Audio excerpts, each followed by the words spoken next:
A Ukrainian drone strike hit a major wild berries warehouse in Russia.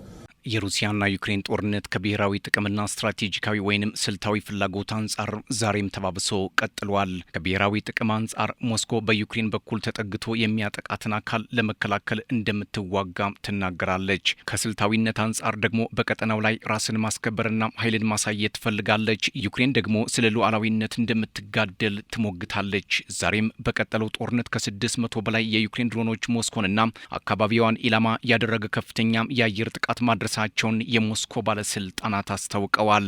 ይህም ዩክሬን በሩሲያ ላይ ካካሄደቻቸው ግዙፍ የድሮን ጥቃቶች አንዱ እንደሆነም ተነግሯል።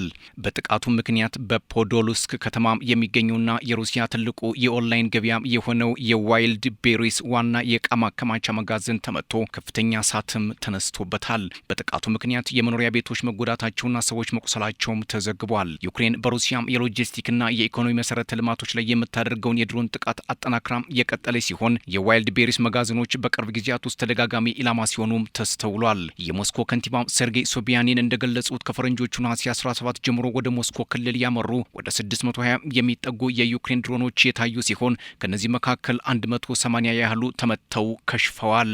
ሶቢያኒን አክለውም በኋላ ላይ ወደ ሞስኮ ያመሩ ተጨማሪ 17 ድሮኖች መመታታቸውን የገለጹ ቢሆንም ከጥቃቱ በኋላ ስለደረሰው ጉዳት ግን ዝርዝር መረጃ አልሰጡም። የሩሲያ መንግስት የዜና ወኪል ታስ ይህንን ጥቃት ባለፉት 2 ዓመታት ውስጥ በሞስኮ ላይ ከተሰነዘሩ የድሮን ጥቃቶች ሁሉ ትልቁ ሲልም ገልጾታል። በሌላ በኩል ደግሞ የዩክሬን አየር ኃይል ከተሰነዘሩበት 147 የሩሲያ የድሮን ጥቃቶች መካከል 111ን ማክሸፉን እወቁልኝ ብሏል። 5ኛ ዓመቱን በያዘው የሩሲያና ዩክሬን ጦርነት በርካታ የሰው ሕይወት ጠፍቷል። በዚህ ጦርነት ከሁለቱም ወገን ከባድ ኪሳራም ደርሷል። ከተለያዩ የዘገባ ምንጮች የሚወጡ መረጃዎች ከፍተኛ የቁጥር ልዩነት እያሳዩም ይገኛሉ። የምዕራባውያን የስለላና የመከላከያ ተቋማት ግምገማ እንደሚያመላክተው ሩሲያ በጦርነቱ ከ400 ሺህ እስከ 450 ሺህ የሚደርሱ ወታደሮች የተገደሉባት ሲሆን የቆሰሉትን ጨምሮ አጠቃላይ የጉዳት ሰለባዎች ቁጥር ወደ 1.4 ሚሊዮን ገድማም ይጠጋል ይላሉ። በሌላ በኩል የዩክሬን ወገን ዘገባዎችና አንዳንድ የምዕራባውያን ግምገማዎች ደግሞ በጦርነቱ ሕይወታቸውን ያጡ የሩሲያ ወታደሮች ቁጥር ወደ 700 ሺህ እንደሚጠጋም ያመላክታሉ።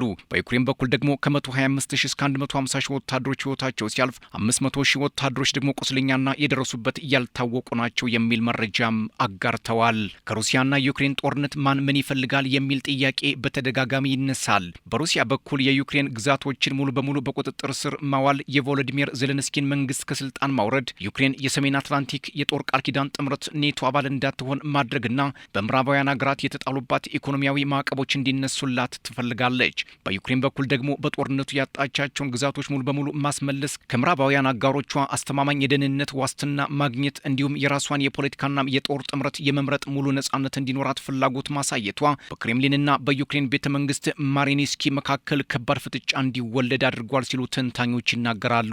ሌላው በዚህ ግጭት ውስጥ የምዕራባውያን አቋም በጦርነቱ ላይ ትልቅ ሚናም ተጫውቷል። ዋሽንግተን ለኪየቭ የምታደርገውን ድጋፍ የቀጠናውን ግጭት ከማባባስ ስጋት ጋር በማመጣጠን በድርድር እልባት እንዲገኝ ግፊት እያደረገች ትገኛለች። የአውሮፓ ህብረትና ብሪታንያ ለዩክሬን የሚደረገውን ወታደራዊ ድጋፍ በማሳደግ በሩሲያ ላይ የሚጣሉ ማዕቀቦችን ማጠናከርና በማንኛውም የወደፊት የሰላም ድርድር ላይ ንቁ ተሳትፎ ማድረግ የሚሉ አቋሞችን ይዘዋል። የሩሲያና ዩክሬን ጦርነት ከሶስተኛ ወገን ጣልቃ ገብነት አለመራቁ አንድም ምዕራባውያን ሩሲያ ከዩክሬን በመቀጠል እኛንም ልታጠቃ ትችላለች የሚለው የቢሆን መላምት፣ አንድም የኔቶ ወደ ምስራቅና አርክቲክ ቀጠና መስፋፋት፣ አንድም በሞስኮና ዋሽንግተን መካከል የኃይል እሽቅድድም መኖር ውጥረቱን እያባባሰው ቀጥሏል። እናም ከ2014 እስከ 2022 በወጣ ገብነት እንዲሁም ከ2022 እስካሁን ድረስ በማያቋርጥ ጦርነት ውስጥ ለገቡት ሩሲያና ዩክሬን ሁነኛ መፍትሄ ለማስቀመጥ የቻለ አንድም የሰላም መሪ አለመኖሩ ከሁለቱም ወገን የሰው ሕይወት እየተቀጠፈ ንብረትም እየረገፈ ዛሬም ጦርነቱ ቀጥሏል።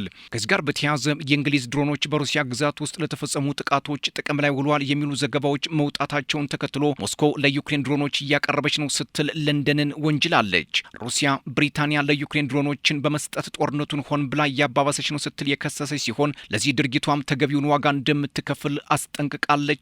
ሞስኮ በለንደን የሚገኘው የሩሲያ ኤምባሲ ባወጣው መግለጫ ብሪታንያ የዩክሬንን ቀውስ እንዲባባስ እያደረገች ነው ሲል ከሷል።